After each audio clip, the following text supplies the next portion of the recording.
Football fans, welcome to the Unite for VAR podcast.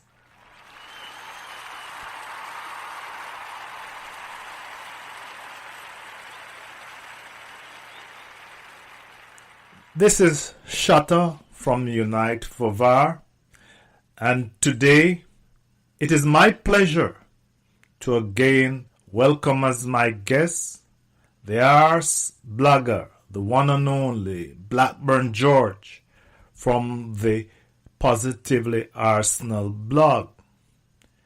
Today we reflect on the results of Sunday's game between Manchester City and Arsenal. As you all know, Arsenal suffered a very disappointing defeat to the Citizens, and you joined the interview when we started our discussion of how City attacked Arsenal in the first half. Even so, they attacked us down our right side, and all three goals came from that side. So they really didn't attack us down the middle per se. What are your thoughts? Yeah, well, they didn't attack us down the middle because we were so congested in the middle that the space was out wide. I mean, even Lacazette and Aubameyang were playing in central midfield. I haven't seen the heat map, but I would have a good bet that their average position was that of a central midfielder in that game. Yes, because Fernandinho was advancing high up into our midfield and then spraying it around to Silva, to De Bruyne, to the fellow from that came from Liverpool, Sterling. So they found a way to control the midfield and then to free up their wide players. And they gave Steiner and Iwobi a warm time. You have to feel sorry for them because they were out of the depth. I mean, the guy's 35 years old. Oh, Lord. And not even playing regularly. Exactly. You know, you can't how can you expect him to do the job against what I believe is the best team in the country? I don't care how many points Liverpool are in front of them. I think Manchester City are comfortably the best team in the country. How he can expect him on one side, Monreal back at left back again, hasn't hardly played, and you're asking him to play in a 4. No, I'm not saying I prefer a 5. I don't particularly like playing with a 5, but if we were going to play it, surely today was the day, not at home to bloody Burnley or whoever it is we managed to. You know what I'm saying? Yeah, we went to some of these really second tier, third tier, fourth tier teams and played 3 at the back with 2 full and 3 defensive midfielders. Well, we're not. Yes. You know, it's not fair to call Guendouzi a defensive midfielder because I thought the lad had a great game today. I really did. I thought he was exceptional. I think he tired in the second half, but he wasn't on his own because that's what happened. I mean, the possession stats in the first half, although we almost got to half-time at 1-1, I mean, they were all over us. We were running, probably complete every player did a marathon. It was a good effort from them physically, but they paid the price in the second half. You can't play like that for 95 minutes. You just can't. And, I mean, that second half performance was absolutely pathetic. Well, I think we had one shot on goal in the second half, and that was it, deep into injury time. Well, according to Opta Joe and Orbino, there were no shots on goal. Well, there you go then, none at all. There were 4 shots in total and 2 shots on target, and all were in the first half. They have been counting from the 41st minute, and they say there was no shots on goal. And from my observation, they are correct. I mean, what is the point of having two strikers, George, and you can't create for them? Well, you're asking me, and I don't know. I'm saying honestly, I have no idea what would have happened if it had worked. Well, let's say it worked. His plan worked. What was his plan? What was his plan? To get the ball quickly to the two strikers, two of the best strikers in the league. Who's going to get them the ball quickly? Who's going to pass it through the lines? Zakar were out. He didn't bother playing Ozil. He didn't bother playing Ramsey. Didn't even put Denis Suarez in. And I mean, then he brought him. That's another thing. Imagine bringing. Correct. Yeah. But imagine bringing him on in preference to Mesut Ozil. It's ridiculous. And I don't know why you're paying a guy 200,000 a week, the best creative midfielder in the world, and you don't start him. It doesn't make a lot of sense. You have two of the best strikers in the league, and you can't get the ball to them. They are basically chasing the tails of the City players, coming deep back to help in defence.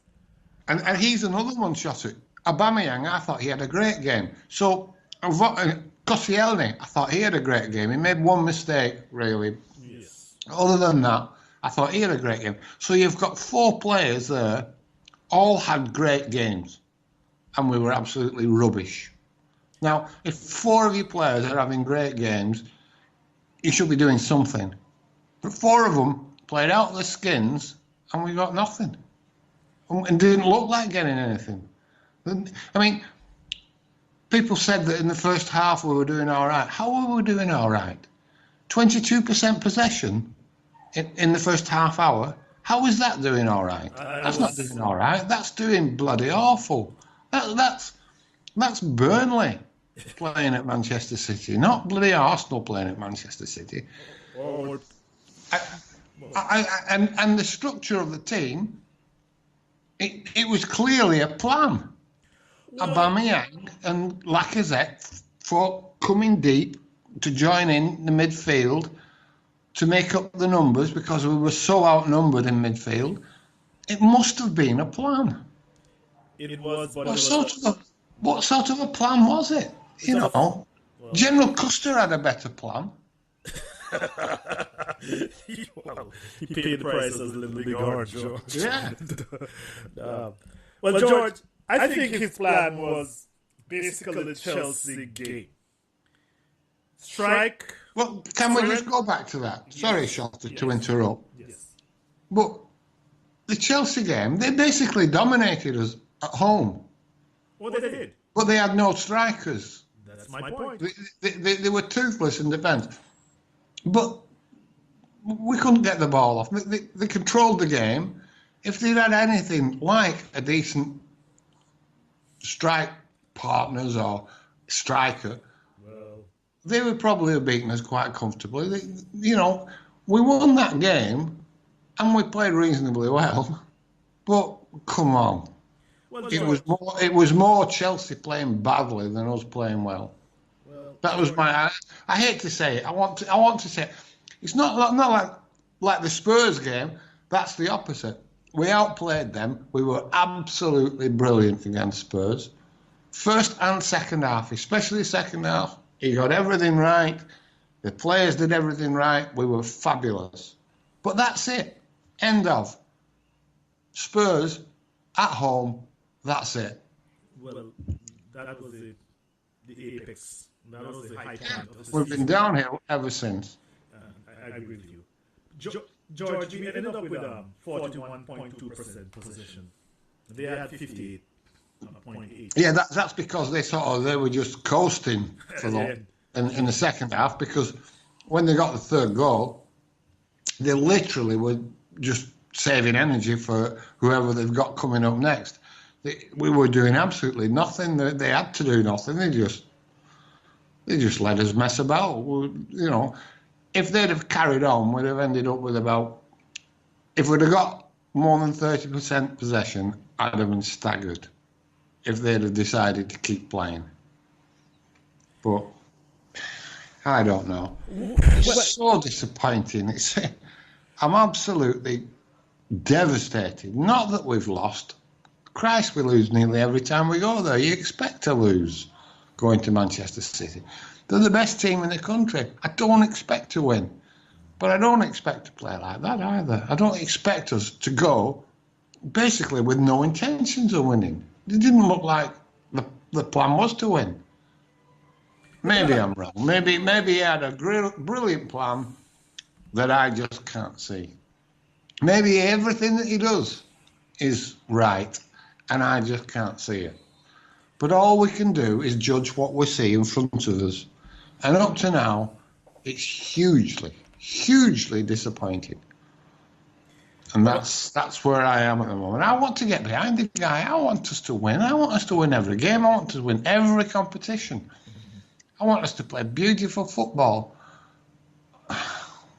But you can't live in a bubble and pretend things are happening that they're not.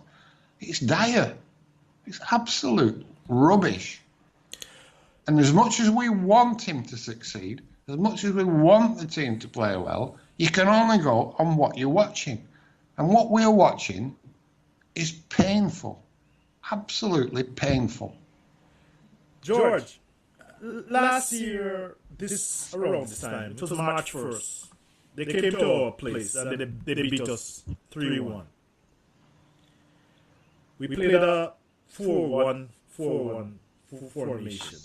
And I'm going to tell the audience what Wenger did compared to what Emery did.